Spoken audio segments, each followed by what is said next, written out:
box office preview show is underway. How big will Fantastic Four be this weekend? Can it beat Superman's global debut? We discussed tonight. In addition to the MMT evaluation live of Fantastic Four First Steps. I had my doubts, but I don't now. I'm a big fan of this film. We'll tell you why tonight live on MMT. We're the gold standard. Don't forget that. With the Fantastic Four shields locked in tonight. And the kit. I want a like. I want some love. I want some respect for the outfit tonight, baby. I'm not wearing a superhero suit. I'm wearing a football kit that looks exactly like Mr. Fantastic. Let's go. Yes. What a score. Chiquino coming through tonight. We'll discuss that momentarily. But let's get the out-of-theater reaction. Me in the theater. Have a look at this guy wearing the same kit. Of course I am, because this is live. I just got out. That's how we do it. And you can see I'm pumped. We'll discuss all the reasons why I'm a big fan of this film here tonight. Welcome in to MMT as we get ready to do this. The MMT evaluation. We do not do this like Stuckman or Johns or Grace Randolph or insert anyone else. This shit is live, baby. It's time for the MMT evaluation of Fantastic Four First Steps. Welcome in.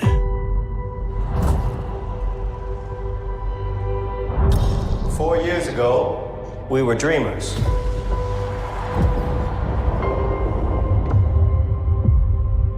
Today, we face a danger that has threatened our home. He said, "Give us your child, and I will spare the earth." I am not giving him up. We will face this together as a family.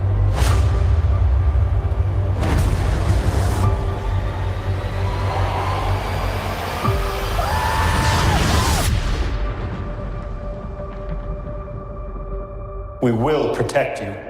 Marvel Studios' The Fantastic Four.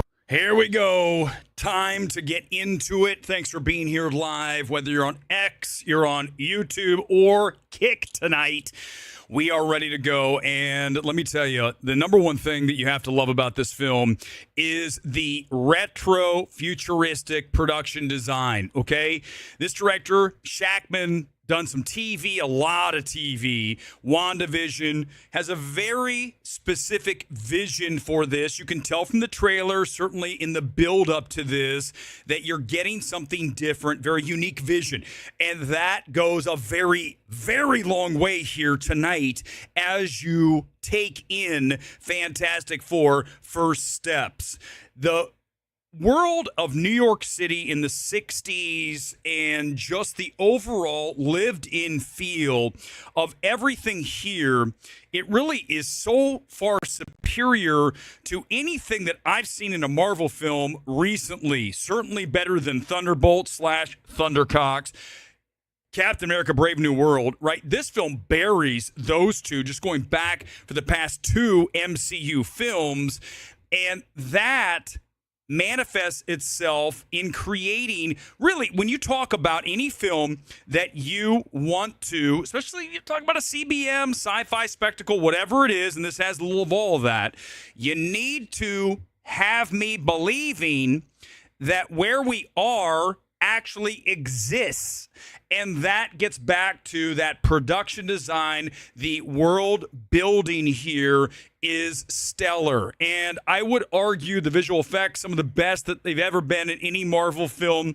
Sure, there's a few weak spots with Silver Surfer, but beyond that, I think that when you get to particularly Galactus, listen, I'm not the biggest CBM guy, right? I grew up with comic books. I collected some, but I'm not like the total nerd geek channel, right? With a bunch of action figures and boxes behind me. These are FYC screeners, okay? So a little different you're getting here. So when I knew about Galactus, going back to the comic books, so of course I'm aware of this, gigantic character, and I think that the film pulls it off. That was the big question mark. Could they do this? And I believe that this version that you get of Galactus is very good. Also, off the top, you heard it, I'm a big fan of the Giacchino score. Listen, we discuss so often here on MMT the importance of singularity in direction and certainly composition. When you have a composer working on a score here, you need to make sure when you're going into this retro futuristic look, you've got to mat that with a score that really pops. And that's what Giacchino has done here. He's done it in the past, right? Batman, and again, big winner here. And he definitely, at this point after tonight, vaults into my top composers in the space. You have your Reznor Ross, you have your Michael Levi, you have your Johnny Greenwood, you have your Ludwig Göransson, you have, and I'm talking about, the ones that maybe don't get discussed as much, Reznor Ross, obviously. But you need to start talking about Giacchino more than Desplat, for sure. So that is another huge positive with Fantastic Four First Steps. When you talk about performances, you start first and foremost with Vanessa Kirby, who has to do a lot here. She's pregnant. The baby comes. There's a lot of that going on. And at first I was like, I don't know if I really want to be doing this. But I think that where this film is headed, okay, where the MCU is going after this is going to depend so heavily on that specific item. Right? It's going to be a big part of Doomsday, and that leads to our post-credit scene without giving it away. And I think that when you look at Vanessa Kirby, you're talking about one of the best actresses that doesn't get the respect that a lot of, the name actresses get. Yes, awards people are familiar with Vanessa Kirby, Pieces of a Woman. Wow, knockout, right? And you look at what she has to do here. She anchors the film. Is she the girl boss? I mean, listen, it doesn't matter to me. Ultimately, if the film works, I don't care what you do. Back to Silver Surfer, same thing. When you flip that and you go and you say, we're going to do the gender swap, at first you're like, I don't know. And then when you watch the film, you're saying Julia Garner can do this. It works. So no problem with either of those things. The issue here with this film, performance-wise, is Pedro Pascal. Now, listen, this is not premeditated. I did not plan to go after Pedro Pascal. I have said in the past that I think he's hellaciously overrated as an actor. But tonight confirms that. This man gives wooden line reading after wooden line reading. It is not quality work. The only time that Pedro Pascal becomes semi-erect, because he's flaccid the entire time, is when he has to, at the end, show emotion as his wife could possibly pass away.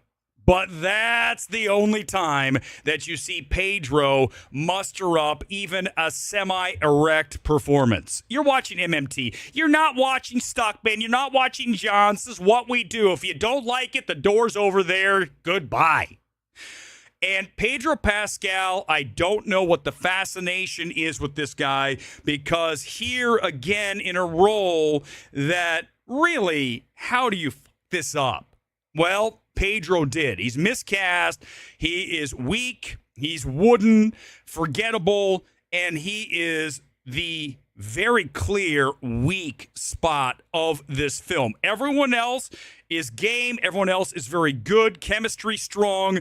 I really like this film, and I'm telling you, audiences are going to like it too. 90% here from MMT on the score this evening. that is much higher than I expected. And again, I do believe this is one of Marvel's best films, and certainly without question, better than anything the MCU has dished out lately. And let's make this 1000% clear right now. And there's no arguing this. You want to argue this? The door's over there because you're wrong. This film buries Superman. Superman's an embarrassment. It is a cringy, shitty film. This film literally takes it out back and beats the fuck out of it for the entire runtime. James Gunn, you just got your ass handed to you by Matt Shakman. Yeah. No one ever thought that would occur. But after watching these two films, this is really an embarrassment. The MCU has buried DC's leadoff, and James Gunn got all this love for bringing comic book movie to life, right? Straight out of the comic book. This film is that, not Superman, which is, wow. What I would, now that I really consider Superman more, I would borderline call that a disaster. It is a bad film. Holy fuck, it's bad. This film is so much more enjoyable. This film will go way higher with audiences. It's more family friendly than Superman. It's got more stakes than Superman. It's a much better film than Superman. And it doesn't matter. I'm not saying, listen, you're saying, well, why do you have to do that? And listen, if someone's going to come in here with the comment, I swear to God, if someone comes in with a comment, why can't we like both? This isn't the channel for you. The door's over there. We're not playing that game. Why can't we like both? Goodbye. The door's over there. See ya. Okay? We're not playing that shit. This is so far superior. And you know, the thing is, again, I don't have a dog in the fight.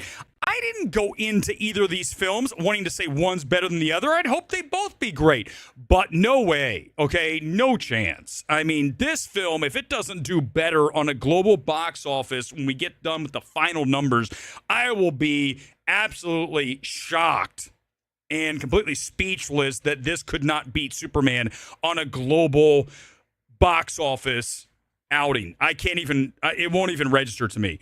In fact, let's go and do the sales right now, and I'll get into some comments what you guys thought about this film. This is called the MMT Seat Check here on this Thursday night. Thanks for being here live. And again, I'm telling you, I'm just going to say it like this. Nobody does it like MMT. No one. They can try. Well, actually, they really can't. But if they do, they're not going to look good. We are the gold standard. Let's check the seat check. And you can see that we have, look at this, 925. Let's go. Oh, my God. Let's do this.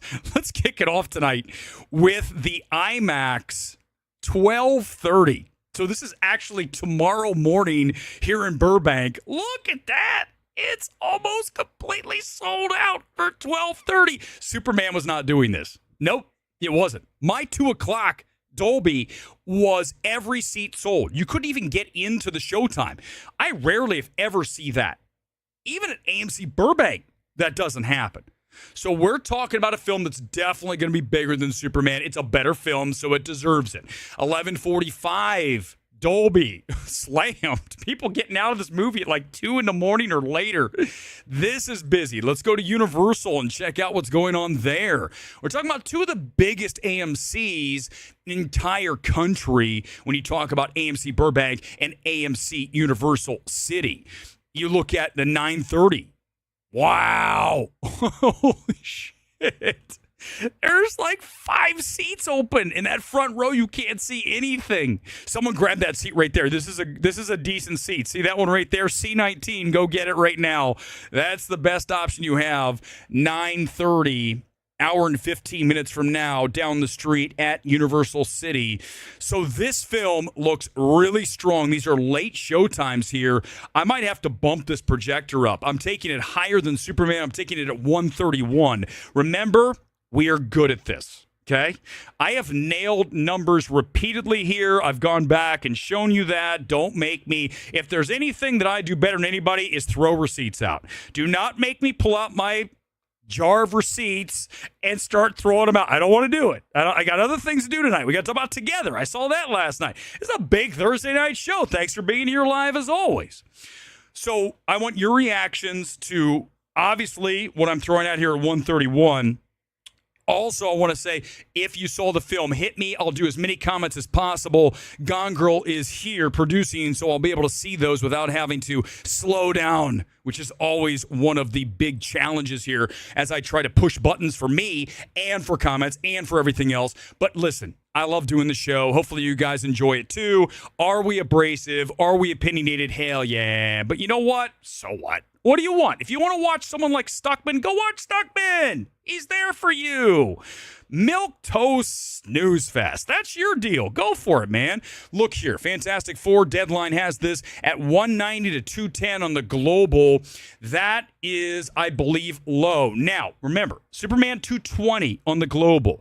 I think Fantastic Four should do better overseas. Now, you're going to ask me, why is it going to do better overseas? Because the last two Marvel films matched 1-to-1 on the domestic and international cash. So that means that because Superman's not doing that, right? Remember, Superman is going under on the international cash, so much so that James Gunn's like, well, it's the fact that America's seen as this awful country. James Gunn, how did James Gunn even get back in a job after those tweets? Seriously, you want to talk about that? No, of course you don't. I wouldn't either.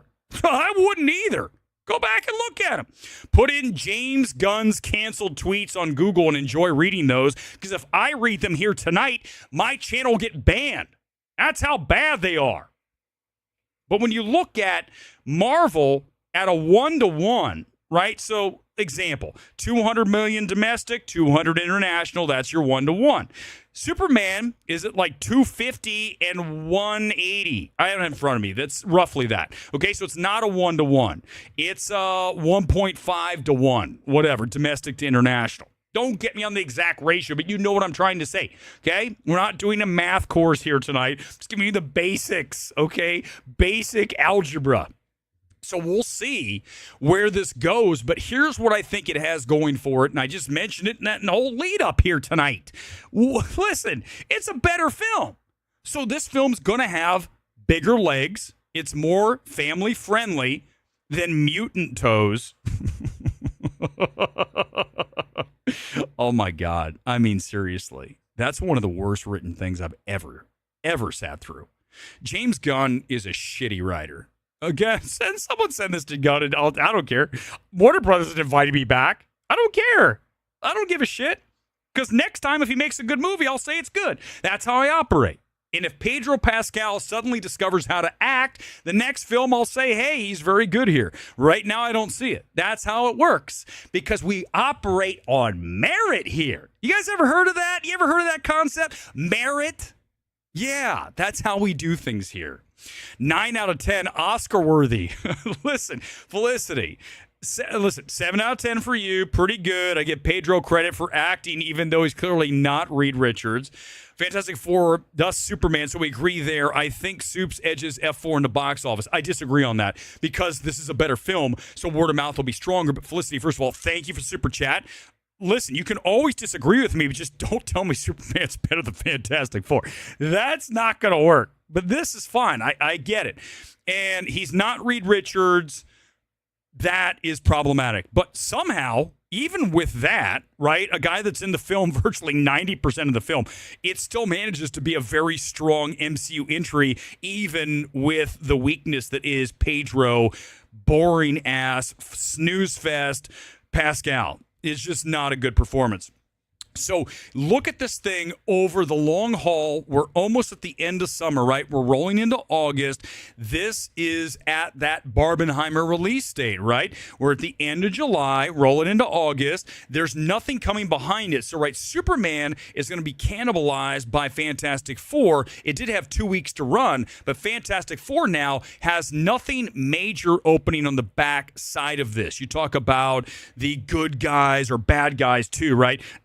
That's not, it's a family film. That's not doing anything major. What else is next weekend? Something else forgettable. There's nothing huge coming in after this that will benefit this as it continues throughout the rest of the summer and slowly into fall. It's not an awards film, Felicity. I mean, listen, 9 out of 10 is, listen, whenever I give these grades out, it's really the score against the film that it's trying to be. That's the best way to describe the MMT score, right?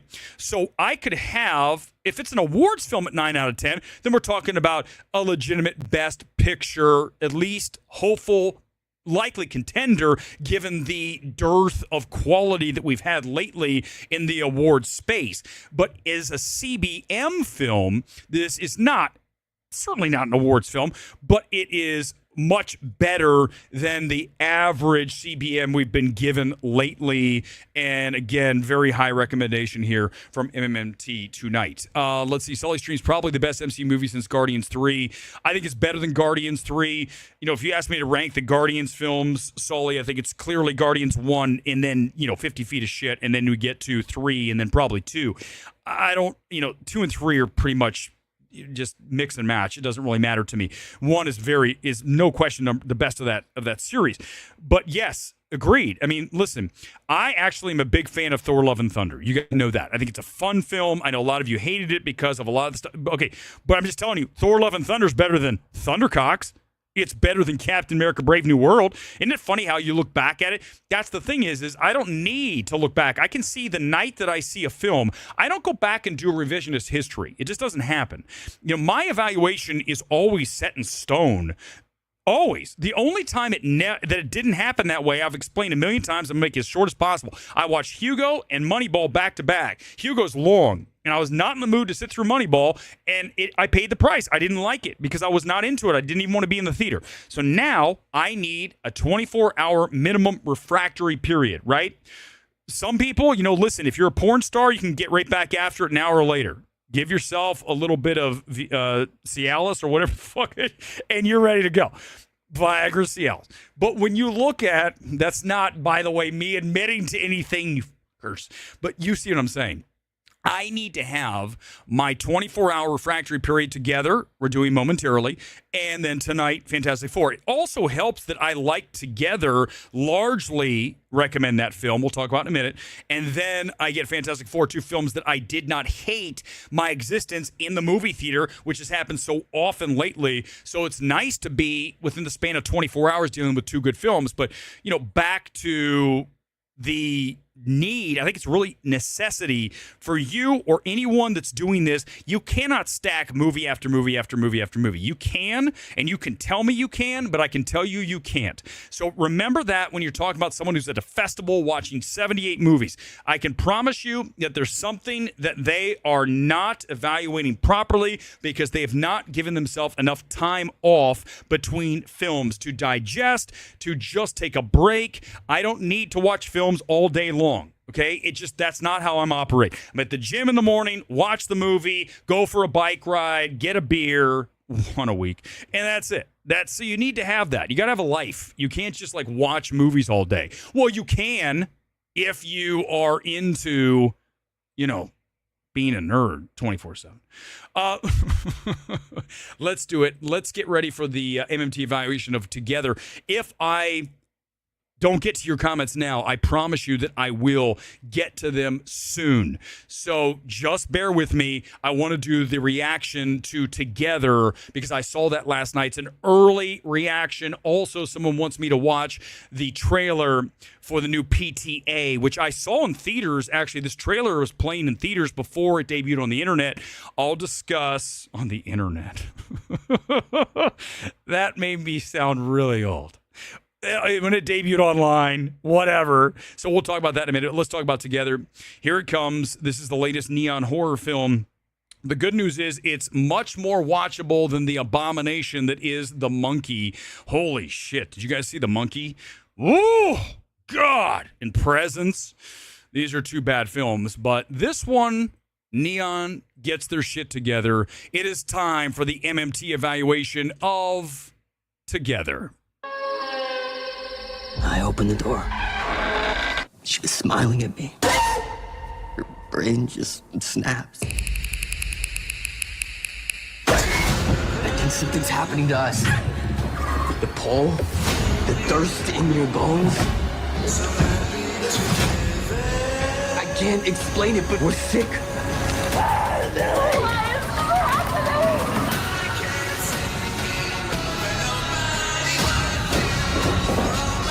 Bill? Coming up in seconds. Almost done. Here it comes. I think you should sleep in the spare room tonight. I agree. We need to keep our distance. Okay, let's do it. Early screening of this last night, AMC. Love when studios do this because, frankly, Neon's not inviting me to see anything anytime soon after I destroyed the monkey and Presence and Honora. I have a real love-hate relationship with Neon, right? When they hit, it is straight gas, right? But when it doesn't, it is deflating as hell and brutalizing. And this film had me on the edge of both of those things. This is one of the wildest evaluations that I have had in a long time. I was down, I was up. I was down, I was up. And ultimately, I'm up on this. And let me explain what works and what does not work. Okay.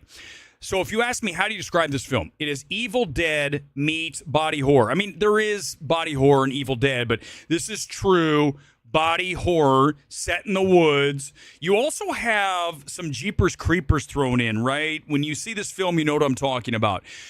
I like both of the performances here. As you know, they're married, so they have great chemistry, as they should. I think the thing about this film is that it's a horror comedy hybrid. Now, typically, I do not like this because the comedy tends to get too ridiculous and then bring the stakes down and the horror aspect lessened.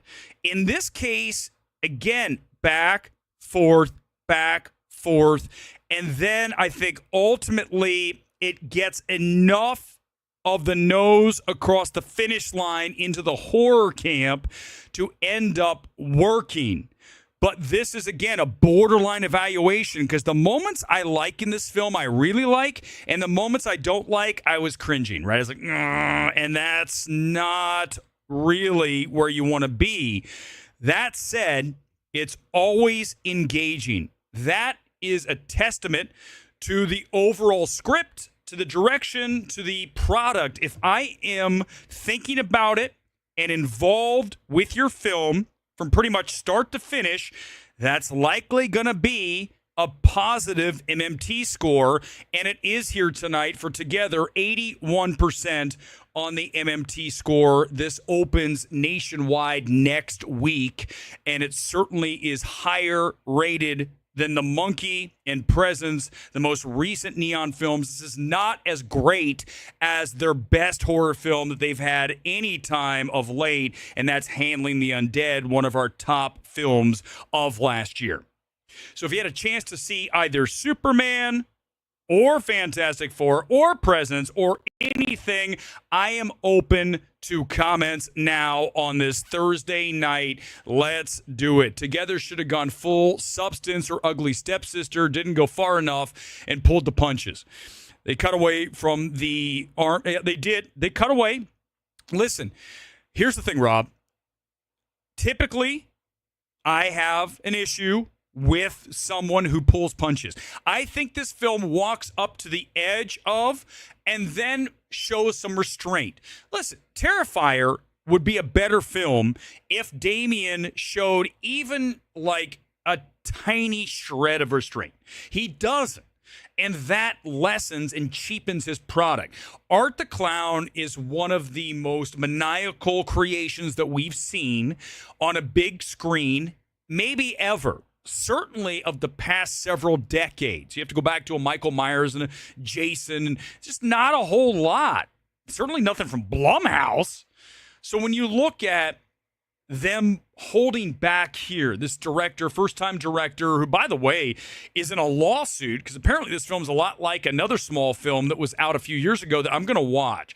I want to see it, and then I'm going to talk about that lawsuit on Sunday night, because I want to watch that film, then watch, I already saw it together, and then talk about this lawsuit, because apparently the two scripts are very similar down to the Spice Girls song finish. Speaking of that Spice Girls song finish, it does, and listen, when it gets to that here and together, at first I'm like, don't do this. This is going to be bad, right? I swear to you, he pulls out the Spice Girls album. I don't want to, I'm not, okay. And I'm like, please don't play. Tell me what you want, what you really want. I go, don't do that, don't do it. Thank God that wasn't the song. They picked the song that makes perfect sense, and it actually works. It's amazing when I go back and I think together, last night was wild, right?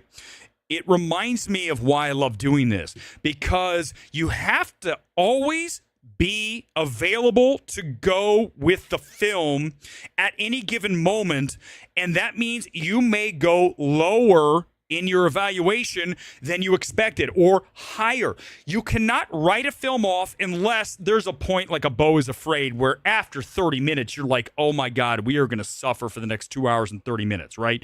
And you know I'm right. Awful film, okay? Babylon, I stayed with it long enough, and then you're like, okay, that's it. There are two good scenes wrapped in, yes, that proverbial dumpster fire of a film that is Babylon. But the thing is you have to always be available to go with it. You have to always be objective. You have to always be fearless, and you always have to be completely neutral, and that goes back to the objective. You know, most people in the space aren't. Let me just tell you the truth about people in the space, in the film space. Either they are very untalented, they carry an agenda, they're not fearless, they have some fatal flaw. We've talked about this before, right? You know, you talk about some of the reviewers you like to watch, the anti-woke. Well, their fatal flaw is they're anti-woke. So they can't even entertain a female Silver Surfer. That's a fatal flaw. You can't have that. You have to have the ability to go in and say, I'm going to remove my politics. And I try to keep, listen, yes, of course I have ideas about crime, homelessness, taxes, all that stuff. But ultimately, when I look at a film, I cannot say that this film is awful because the subject that it portrays is a Republican. Look no further than Hillbilly Elegy. Everyone who outed themselves as this film's awful because of the subject matter, because of the person that it portrays, is bad. These people are all untrustworthy, like our friend at the Wrap with 7 strands of hair.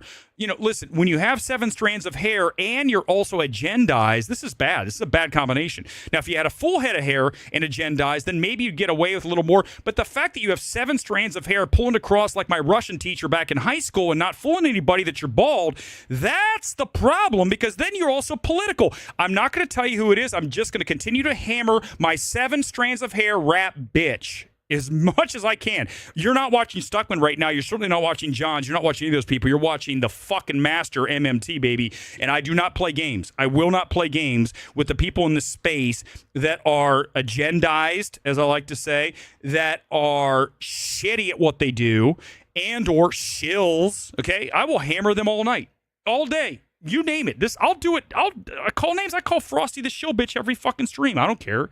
I agree with everything. Period design was excellent, as well as the score. Kirby was the standout performance. I felt the final act was so quickly resolved and so cliche. Same beat as Avengers 1. But listen, one thing that I will give Invader Monkey, listen, I am a fan of this film, and you saw pretty much the same film that I saw here tonight in Fantastic Four. We go back, I'll pull that one up because I have Together up. There we go. Here's the deal, is I like a finish that isn't so protracted. Right, go back to Man of Steel. Far superior to Superman. Like, it's not even a contest, okay? From a filmmaking perspective, even the script, you guys all, Superman's a cringe fest. It's so bad. But, okay, when you look at the back end of Man of Steel, it is a bludgeoning, right? You are literally beaten down by the CGI that goes on and on and on and on in that battle between Zod, Superman, and everybody. Holy crap. This film, you know, when we get to Galactus, I'm actually refreshingly like, okay, this is over not in an extra 30 minutes. This comes in at 150. I like the runtime. There's a big difference between 150 and 210. Yeah, 20 minutes is 20 minutes, man. And credit to Shackman. Credit to Marvel, who said, let's bring this in at 150. It's got a lot of pieces going on. So to bring this in at 150, that's a testament to, I think Feige does a nice job here. We have dragged Kevin Feige in the past. Disney, for what, listen, can I just address Disney here tonight? Let me just do this right now. Disney, I'm going to make this very clear to you because I don't give a fuck. Okay, if you invite me next time. The fact that you don't have the fucking balls to invite me to see your film, Fantastic Four, because you want to invite the Rainbow Coalition, you don't want to invite the white guy. Let's call it what it is. Let's call it what it is, okay? You don't want to do that because I don't check a box for you because you don't know what you're going to get. Here's the deal, Disney. When you get me positive, you get the biggest cheerleader in the fucking world. So if you don't want me there, I don't care. I'll see it on Thursday, but I laugh. Because I could have been out in front of this 3 days ago going, this film's fucking very good. You need to go see this. But instead, Disney wants to check boxes, make sure everyone's a shill. And for that, I don't want your fucking invite, Disney. Take it and shove it up your ass. Okay? That's what I got to say to that. But what I laugh at is, even though I just said that about Disney and everything I just said, I just gave a glowing review to your film. That's how you do it. You don't carry in any bit of an agenda. You walk in, you evaluate the film, and you leave. But the fact that Disney is like, last time, I'll tell you the story, Disney sends me an invite for something. I can't remember what it was. I want to say it was Alien. They send me the invite, and they're like, hey, do you want to come see this? I'll get super chat in a minute, I promise. 1 second. And they go, hey, do you want to see this? And I go, yeah. I said, I'll come. And they go, I'm sorry. You go, what critic group are you with? I'm like, excuse me, motherfuckers? Are you fucking kidding me? At this point, let me explain something to you. I'm the fucking man. I don't need to explain anything to you motherfuckers. And if you think I'm going to send an email back to you explaining who I am when every studio knows damn well who I am, that's not, by the way, I don't say that like I try to do that. They do. I'm not going to go over the stories. There's millions. DMs, you have no idea. The studios are all aware of who I am, and the fact that Disney wanted to play games of, well, we're not sure what critic group you're with. Do you want me to be with Critics' Choice? The same group that I fucking dropped out of because they fly their members all over the place and put them up in 5-star hotels because they're compromised and they want to get good reactions because the Critics' Choice people will give good reviews because you put them up in 5-star hotels? Is that the critics group you want? You need to tell me who you want because I'm not part of that. So guess what, Disney? I'm not going to ever reply to you what I'm with or whoever. I am the gold standard, and if you don't want part of it, I don't give a shit. I'll still review your film on Thursday, and if I love it, I'm going to love it. But the fact, it's just ridiculous. It's so absurd. And then you got these shills that literally are nobodies. I mean, I'm talking they have no track record. They haven't been doing this for over a decade like me. They have no even outlet. I mean, nothing. Literally nothing. And they're getting invited because you know why? Because they're going to say it's great no matter what. My recommendation carries fucking weight, man. It brings weight because I don't have an agenda. I'm objective, I'm fearless, and I am the gold standard.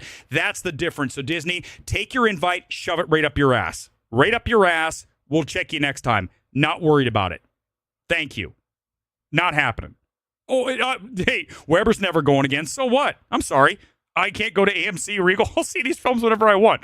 I don't care. Oh, I got to see it on a Monday. Oh, I got to see it early.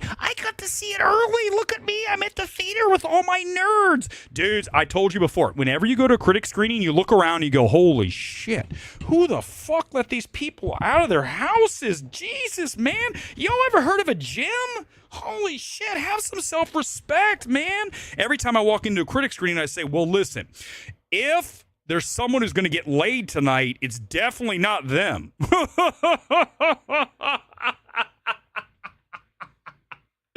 That's what you get here on MMT.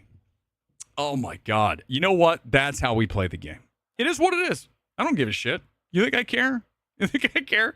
The critics in the space, I mean, look at it, Jeff Snyder. Do you want to have some fun? Hold on, I'm going to read the super chat. I'm going to read.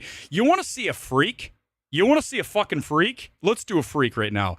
Let's go look at our boy Jeff Snyder. This guy has lost his mind, okay? But yet, he's the Jeff Snyder. He's the guy.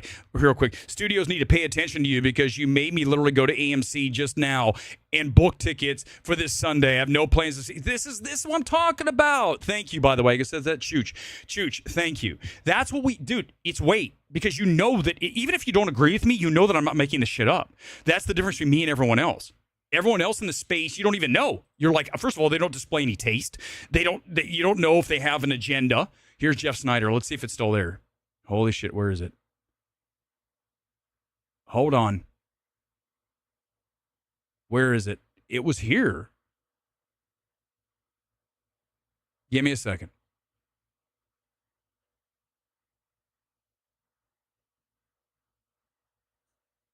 Where? Hold on, guys. I'm getting to it. I got to find it. Oh, look at this shit. You ready for this? The problem with critics these days, none of them fuck anymore. Bunch of prudes. Big exception. Look at this guy. Dude, Jeff Snyder's going to talk about fucking. Let's have a look at Jeff Snyder, by the way. Where is he? Are you fucking kidding me? Dude, this guy is the biggest fucking joke on the planet. Snyder, dude, you're an embarrassment, bro. This is some shit. If you want, I'll lift my fucking shirt up and destroy you with my abs right now. You want to play that fucking game, Snyder? You fucking weirdo. Look at this shit. What a creep. This guy's losing his fucking mind. Oh, but Jeff Snyder gets invited by Disney. Can you imagine? Wait, hold on. That's not even the good one. Where is it? Give me a second. Hold on. There it is. This is the one. You guys ready for this shit? Jeff Snyder, I received oral sex in a theater 3 times, including 1 time at a press screening at the ArcLight. Some of you were there. Now guess the movies. Dude, this is insane. Even if you did this, you do not tweet this. I think Jeff's lost his mind. Like, it's not a joke. Like, this isn't a joke. This guy is borderline psychotic. I mean, and he just, I honestly, I thought it was someone else. I thought someone else created an account and was lying about all this. And then you got the picture. I don't even know what to tell you, dudes. Oh, that's terrible. Someone had their shoes off. It's awful. I'm sorry about that. I'm sorry. I don't want to talk about Snyder anymore. It's just, he's creepy, man. Dude, he's fucking creepy. What the hell's going on with that dude? All right, we're at 41 minutes. I don't know. Oh, you know what? You guys wanted to talk about Pedro Pascal being a creep. Speaking of creeps, let's go and find something on X. I have not even done any research on this. I know there's a lot of stuff going on. What's going on here? I don't even know. It's Nerdrotic. Nerdrotic's never asked me to be on a show. It's okay. Not that I want to be. Follows me, likes a lot of tweets, never asked to be on. Here's the deal, though. He knows.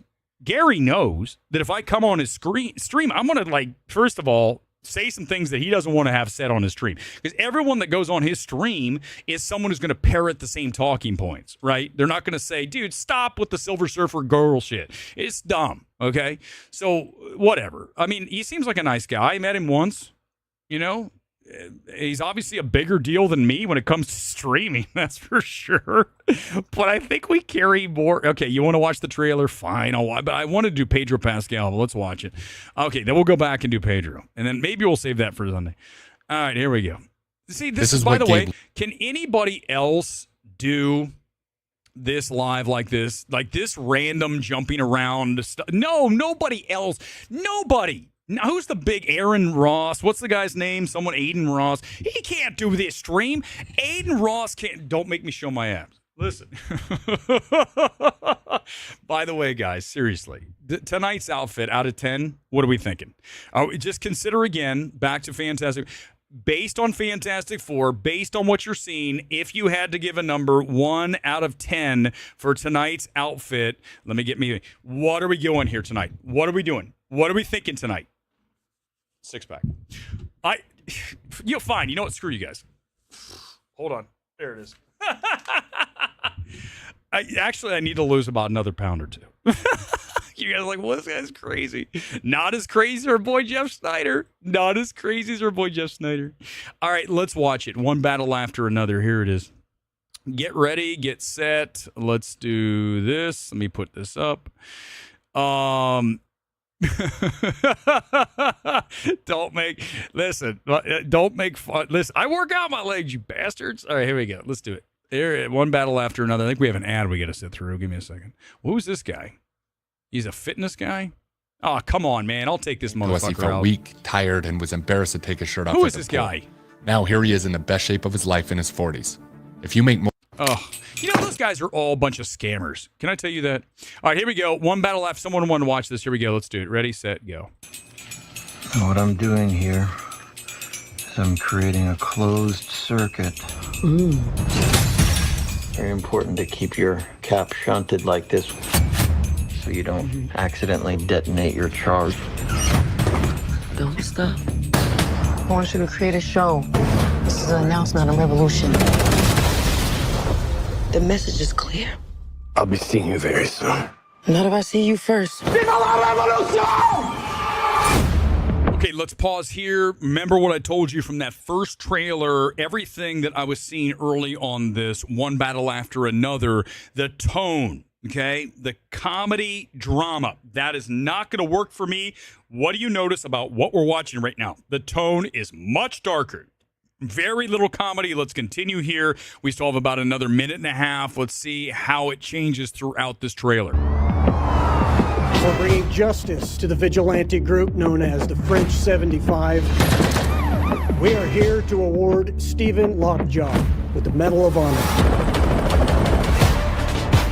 You have to understand, Willa.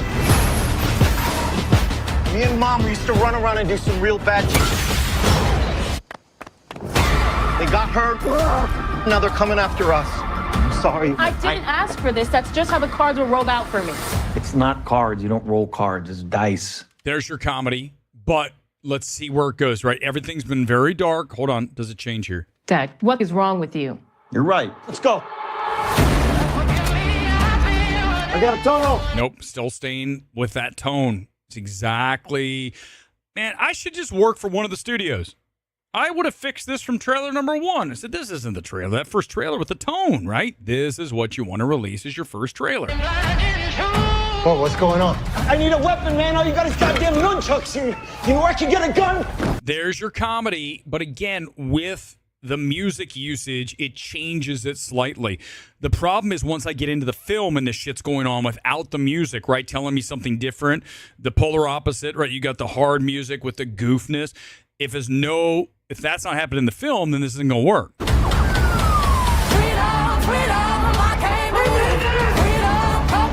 wanted to protect you from all your mom's stuff and all my stuff, even though I know that's impossible. This is the end of the line. Not for you.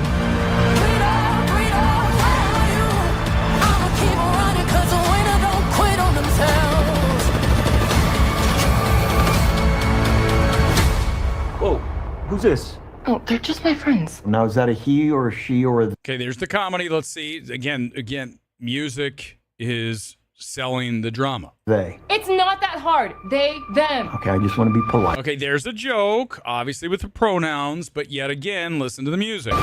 Keep running, jumping the aqueducts, fire hydrants and hazardous smoke alarms on the back of us. Mama, don't cry for me, ride for me, try for me, live for me, breathe for me, sing for me. Yo, say it. Say it, baby. Love you, Bob. Love you too. Oh, yeah. 100% more of the tone that they know this tonally is going to be bad. I can tell you it's not going to work. This film's not going to work. I'm calling it tonight. I called Mickey 17. I called Beau is Afraid. I can tell from watching the trailer that we're in trouble. And this is in big trouble because the tone of this is going to be awful. It's not going to work. If it matched the music, the tone, and very little jokes, but there's a lot of jokes, but they're masking it with the music usage. Freedom is no fear, just like Tom Cruise.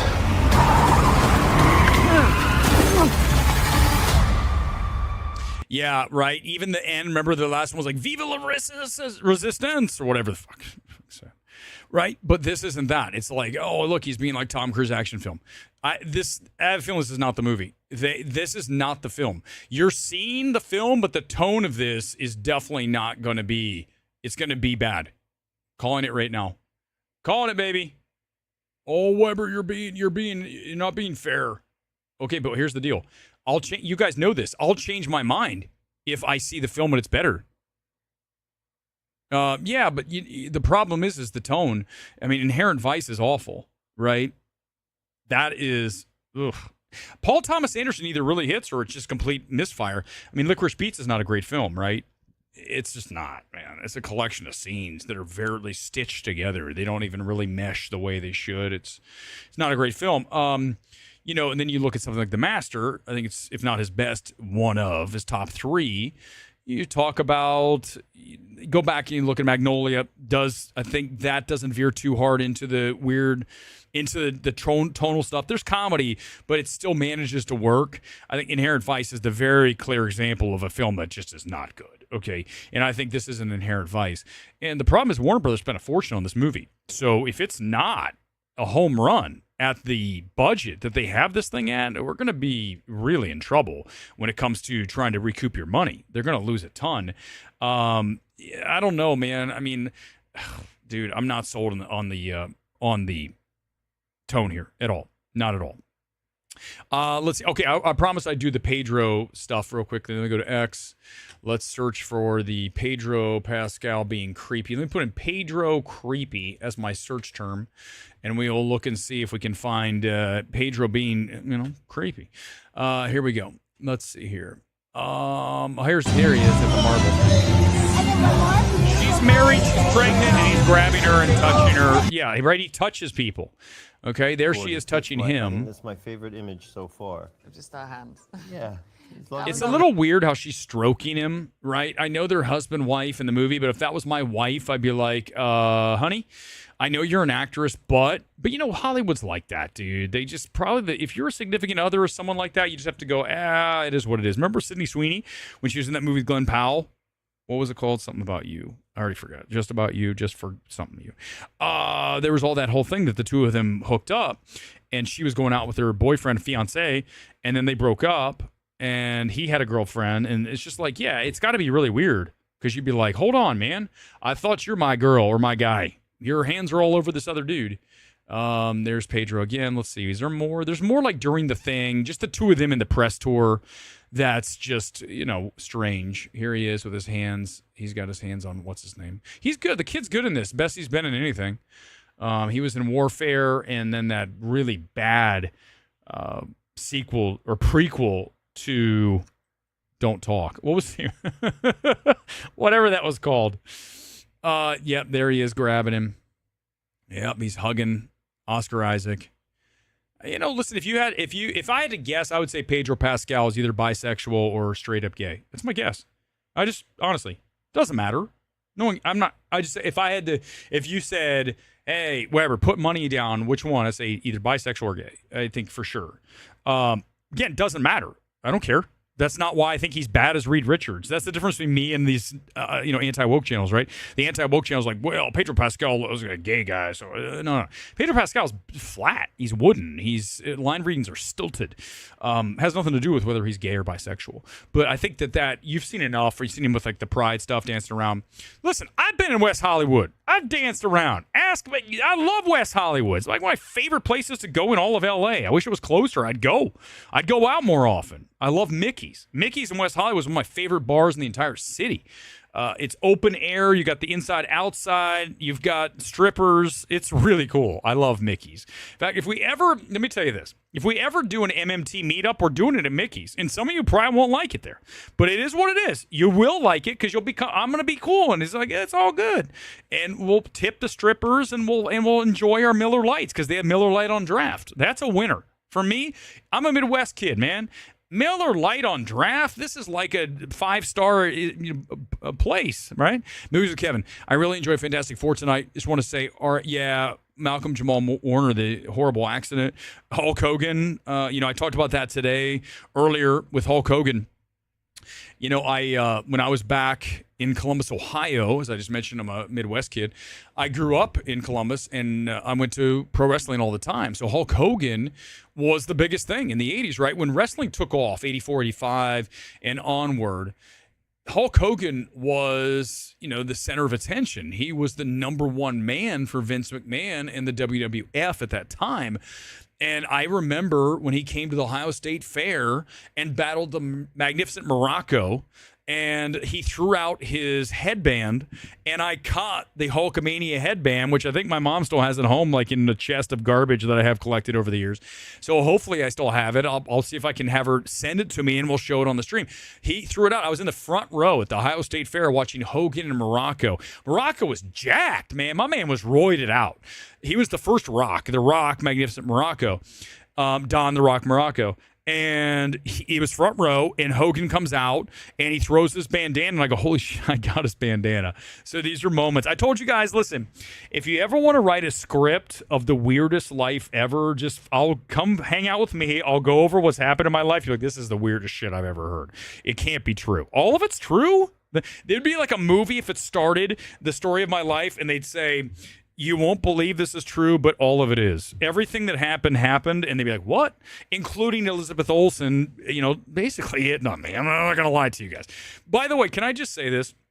Do you think, and this is the beauty, this is what I love doing more than anything on this stream, whenever I talk about Sydney Sweeney, she has a great rack, or I talk about Elizabeth Olsen, holy shit, she's hot. You know how I know I get away with that? I'm not stupid. I know how I get away with that. Because when you vision me, you see me, you can go, okay, it's not creepy, he doesn't look like Jabba the Hutt. He goes to the gym. I could see him pulling some ass. That helps. Because if I'm trying to do this, and I'm talking all this shit, and you look at me and you go, I don't buy this shit, that's not going to work. And I know that. And the haters know that. And that's why I love to shove it in their fucking faces. Because you listen, I go to the gym 5 days a week. I've been at this. I do the work. And so for my age, which is no longer 28, no one is in my league. No one. Straight up. Very few. Maybe like the top 0.1%. But here's the thing is I've worked for that. That wasn't given to me. Okay. So when I know that I've done the work and I can back it up, then you have a confidence that the haters really don't understand because they've never done anything to build themselves up. If you've never done anything to build yourself up to a level where you know that you have the goods, then you're not going to understand where I'm coming from. But I love being able to talk about how hot Sweeney is, Elizabeth Olsen, whoever, because the average person would be like, oh my God, this guy. No one ever has said that. Never once. Because you know why? They'd look stupid because they'd be like, well, you're wrong. He could totally pull that ass. And that's the beauty. Right? That's why this channel can do more than the typical person can do. Okay? Without question. And that's fine. I'm just mentioning that because I'm aware of that. I'm not stupid. And that is part of what we do. And I think that's where the expanse goes when we can start going in there. And I'm even kicking around ideas of just getting on a stream and talking about anything. Because ultimately movies are awesome and I can break this shit down better than almost anybody. But certainly today, I think you got a lot of commentary on a lot of things. I just don't want to talk about politics all the time. I'd rather talk about things and events. And, when we did the LA fires, I used to do breaking news. I'm good at that stuff. I can handle that. I mean, this is a live stream I've been on for 57 minutes and I haven't had a break except for like a minute for a trailer. So, it's very hard. This isn't easy to do. It takes a lot of bandwidth. When this show's over, I'm exhausted, man, because I'm constantly wheel going, right? Process. You're constantly processing, spinning. It's not easy. Most guys, look in the space. Most guys try to do a live. It's terrible. Watch. It's bad. Or they never will because if they did, it'd be a disaster, train wreck. It just wouldn't work. You have to edit it. You got to edit lots of stuff together. And that's not the same skill set. It's a completely different skill set. If I'm sitting here trying to put a thing together and go, Fantastic Four, wow, what a film, edit. You look at this film production design and you're talking about one of the best in the MCU, edit. And then Giacchino's score, lights out. This guy's so underrated, edit. Right? That's totally fucking different. It's scripted, okay? That's edited. And I just like coming on here and shooting because it's easier for me and I don't have to do any work afterwards. Lazy, okay? Gym's not lazy for me. This, definitely lazy. I don't want to put together some shit. You want me to show you my college girlfriend with the big rack? I got to dig her up on Facebook. I don't know if I have any pictures. I don't know what she looks like today, but I can tell you this. She was a total smoke show in college. Okay. Did I also, guys, this is where Weber, this is where I got to do it because if we're going to do this, I just have to bring it. I love to do this because this is what 7 Strands of Hair hates more than anything. So I love doing it. So when I first came out here to LA, I was a page at NBC here in Burbank. And I worked with Leno and whatever else was over there at the time. Fresh Prince of Bel-Air shot there, later with Greg Kinnear. I gave tours. I was a page at NBC right here in Burbank. And Leno was huge back then. #1 rated night show, late night talk show, beat Letterman every night. So when I came out here, I was a page. And in our group of pages, we were all young, straight out of college. And when I was with the group, this new girl showed up, and she was totally hot. She was from Dallas. Are you guys ready for this story? This is true. I don't make shit up. I can't. It just doesn't work with me. She was a Dallas Cowboys cheerleader, and we dated for a year. See, I told you guys this shit you won't believe. It's just, I can't make the shit up. It's 100% true. What anyone who was a page back in the 90s will tell you Weber's right. He did it. I mean, that's the thing. Like, the thing is, like I said, I told you guys the other day that the producer of Weapons watches the show. So I reached out to him, and he gets back to me and says, hey, you want to see the movie? When I say things, it's true. I don't have time to make shit up. This isn't like, dude, I don't need to.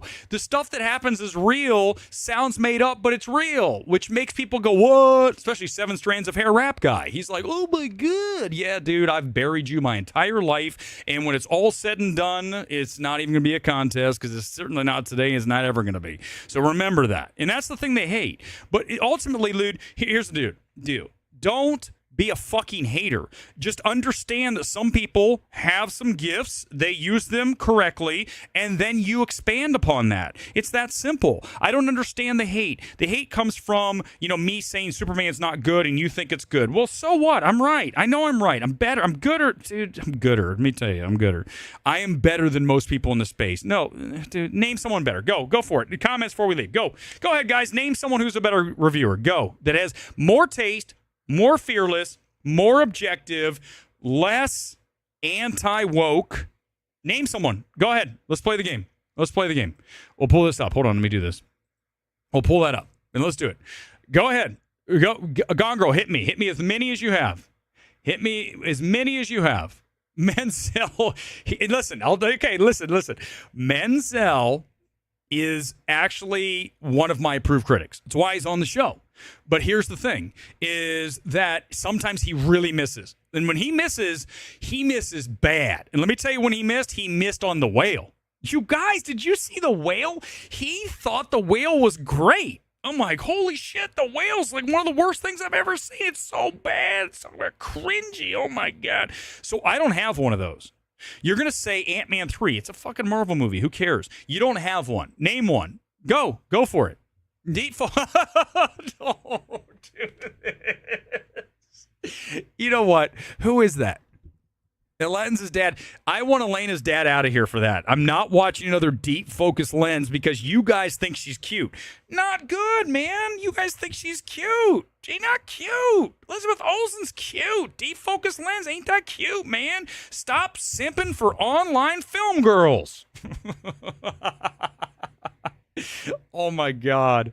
Strange Harbors, holy shit. That guy's one of the worst. What a clown. That dude's clown number 1.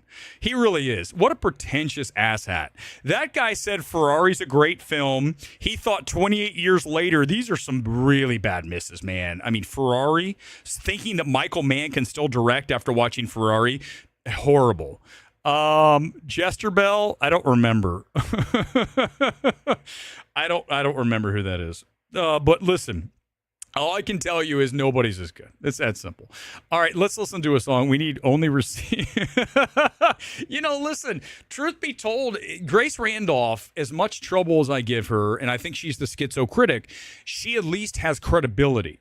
Okay, so credibility means I know that what you're saying I believe. Most critics I don't, because I don't think they know what they're talking about. I don't think Grace knows what she's talking about, but I do believe she believes what she says. Doesn't mean she's right. She's whiffed so often. I mean, it's like she'll nail something and then completely miss. I don't have that, right? My set of reviews, it's really tight in that you don't see much deviation from like, wow, that was way off, right? If the deviation's off, it's off by that. Grace Randolph is off by like, oh my God, hold on the screen. I can't. It's off by like miles, okay? My deviation is like this. I'm off by this much, right? Because I was right about Honora, Beau's Afraid, The Whale, 28 years later. What else? Name a film. I've been right. I'm on the right side of history way more than, don't even get me started about Fantasy. I'm never going to say that guy's name again. I destroyed him on Sunday night. I'm done with Sean Fantasy. Biggest joke ever in the history of film. In film criticism, without question. I don't care if he has 100 books. That guy's a fraud, okay? With horrible taste, by the way. Not even a good writer. Go look at dude, my tweets are better than anything Fantasy's ever written on Letterboxd or anything. He writes one word and thinks it's cute, right? Oh, Neat. Wow, Sean, you're such a fucking genius. No, actually, you're a fucking fraud. Sean Fennessy, the fraud of frauds, everybody. Remember, whenever you address him, it's Sean the Fraud Fennessy. Do not forget that. That's how those go together. Pics of your college girl. Dude, why do you understand that if I'm going to sit here and say it happened, it did? Do you need me to go on? I can't just randomly show you somebody on Facebook. Okay, this is my college girlfriend. You guys ready? I didn't want to show this, but I'm going to show it to you. Get ready. Here she is. That's my college girlfriend right there.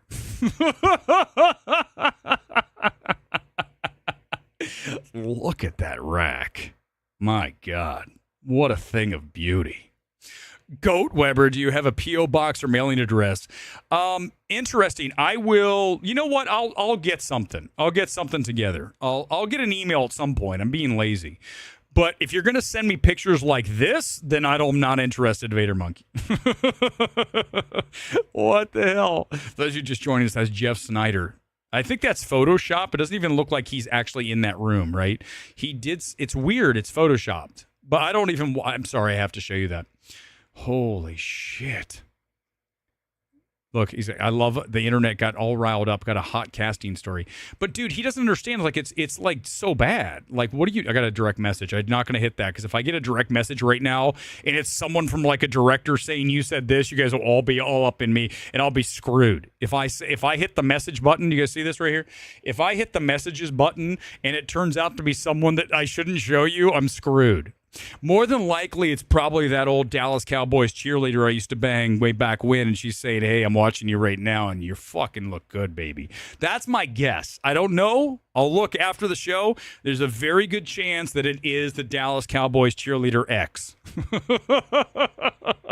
I swear to God, dudes. I don't make this shit up. That's what it's like. I know it is the weirdest thing. I get it. When you watch, you're saying to yourself, this isn't how a typical film critic operates. Understood. Totally understand that. And I get that because I see the other critics. It's not hard to figure this out. I told you guys when you walk into a critic screening, you go, oh my God, man. Damn, man. This is why hookers exist, man.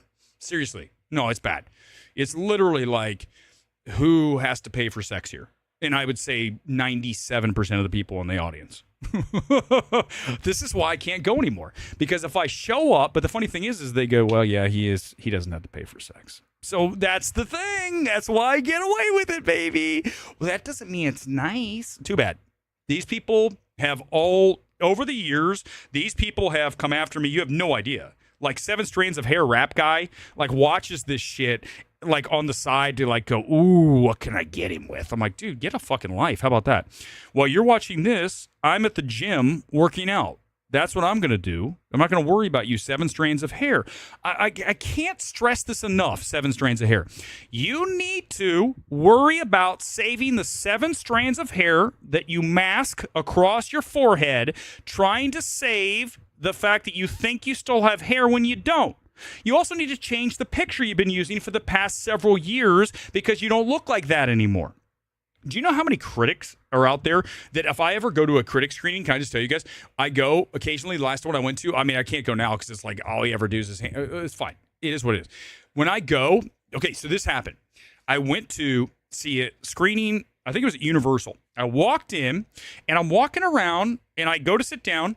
And I don't really know all the critics. I know sort of who they are, but I don't care. Like they don't have any influence in my life. Because most of them are very left wing, very weird, not cool people. That's the best. I mean, it's just the truth. They're definitely, if you ask me, number one, not cool. 100% not cool. Again, the reason why hookers exist. Sorry, dudes, it's true. I don't know. I'm sorry if that's brutal. It is what it is. Here's what I'm going to tell you is when I saw this is crazy, right? So I'm sitting there and I'm listening to these people because I've heard some names. I sort of know something. So I looked, this gal walked by and she's like, oh, I'm such and such. I'm not going to say who because that, remember, this isn't personal. I just said, well, I mean, did I ever mention the name of 7 Strands of Hair rap? Did I mention? No, I've hammered Fantasy for being a fraud. I've hammered a few of them, right? But in general, I'm not going to tell you, but I'm going to say this. There was a gal, she's a girl critic, female critic, girl critic, girl power. And she was talking to someone and she goes, oh, I'm such and such from the thing. And I go, wait a second, what? You're who? So instantly, I'm in the chair and I'm waiting for the movie to start. I grab my phone and I go to Twitter and I'm like, let me look and see. I'm not, dudes, listen to me. This is the truth. I looked at the picture that was on Twitter of this girl and then what I saw in real life, and I'm like, oh my God, this is catfish shit, bro. This is some crazy fucking catfish shit. Like, this isn't even like, they're not even in the same realm. Like, that's what we're dealing with. Critics reusing a picture from like 10 years ago when they weighed 50 pounds, 100 pounds less. Dudes, how often do you see a picture of me?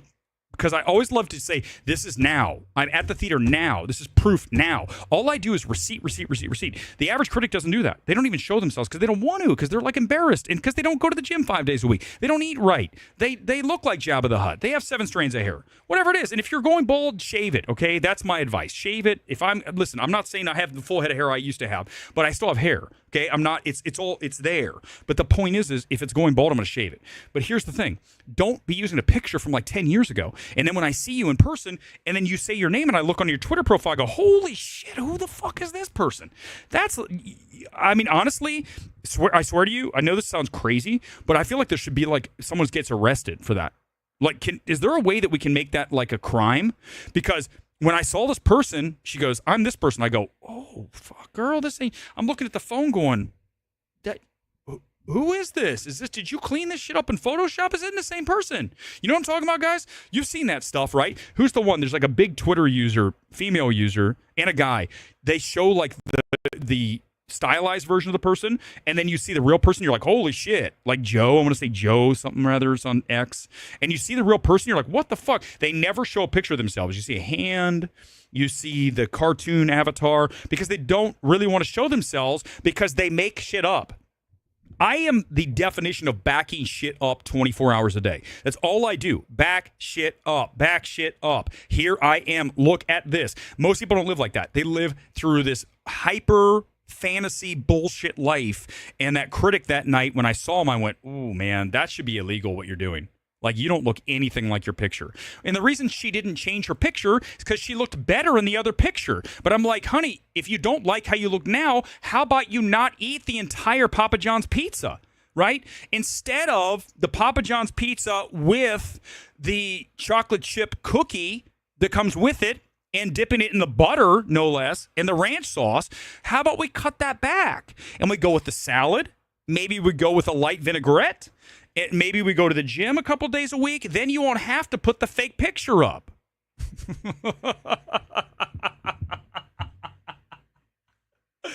Oh my God. Film Twitter's going to come after me. Film Twitter's 100% coming after me for this.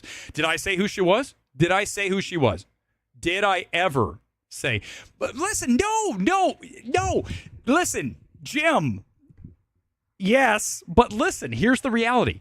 My point is this. What do you think the number one thing would be if they could? What would the average person come after me about? What's the first thing? Fat, fuck, bald, whatever, right? All those things, okay? So here's my point. Is the reason that I love to lean into this is because I work at this. I didn't just wake up today, do this. Today's my day off from the gym, actually. Tomorrow I'll be at the gym. And I eat healthy, try to. And I drink a couple of light beers, okay? And I play volleyball on the weekend. I'm active. I have a life. I'm trying to do things, not just this.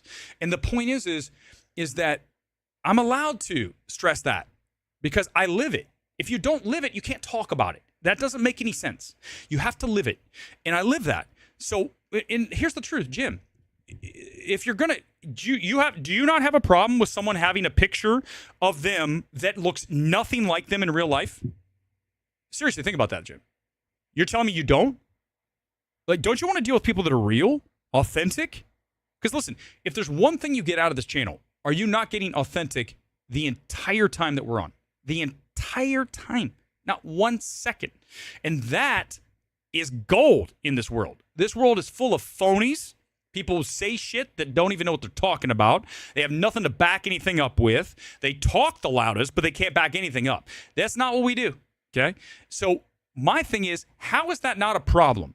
To have an avatar of you, this is me, and then if I go to meet you in person, I'm like, who the fuck is this person? You don't even look like your person. Like, that's not normal. Like, you shouldn't want to show a picture of yourself from 10 years ago because you're ashamed of how you look today. Either get yourself into a condition that you're not ashamed, or just have an avatar no picture. It's like it's catfishing. Even if I'm not dating you, it's still catfishing. You guys, if you met me in person and I had some filter on tonight, right? Okay, so you meet me in person, and I'm at AMC, which I've met people before, and I'm there. And someone's giving me the stink eye. Who cares? Don't care. And I'm there. I'm very respectful as a moviegoer, except for taking a selfie at the end of the thing. And I'm there, okay? And I'm doing my thing. And you meet me, and you're like, you don't look anything like you do on the stream. I look exactly how I look on the stream because it's live. There's no editing. I don't have some kind of shit. There's people I've seen who put this like filter on, and it like cleans up everything. Dude, I got wrinkles. I got some age spots. But it's not, you know what I mean? They have this like filter. And then you see them and you're like, what the fuck? You'd be like, that's not normal. That's weird.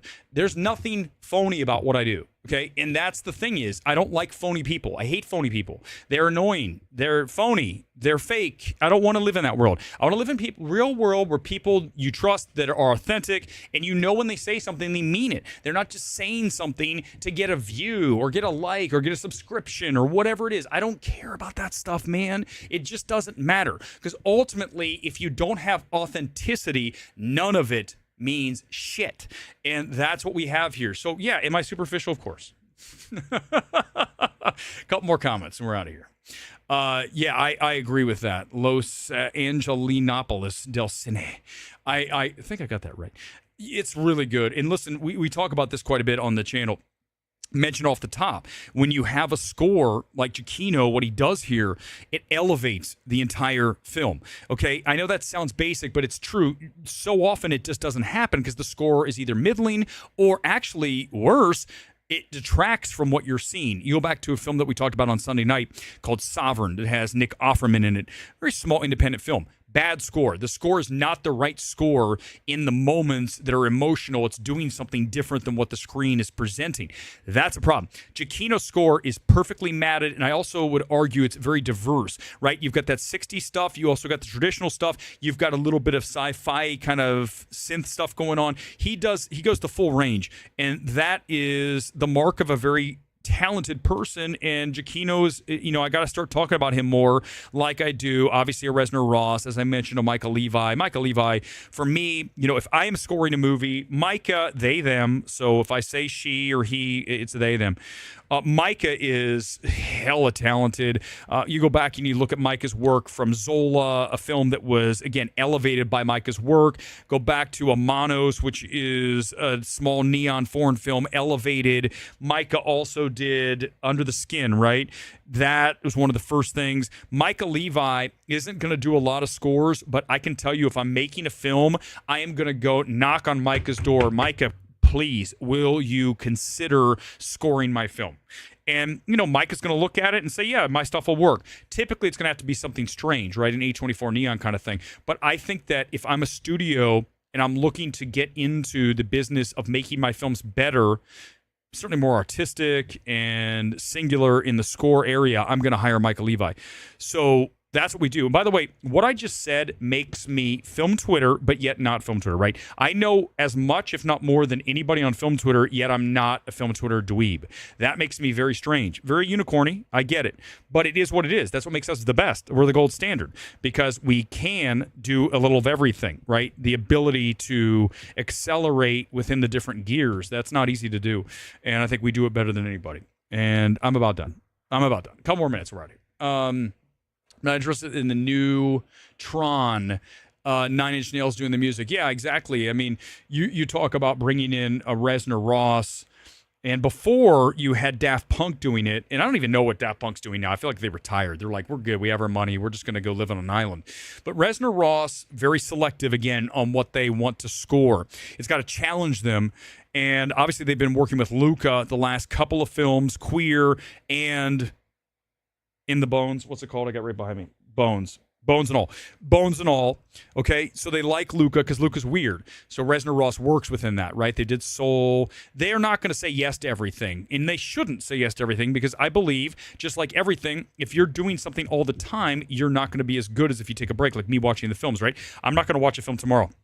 The next film I watch, maybe Saturday, maybe I don't even watch anything this weekend, and I just do the Sunday night stream talking with Menzel about this film and Together and other things. He's going to join us on Sunday because I'm going to be lazy.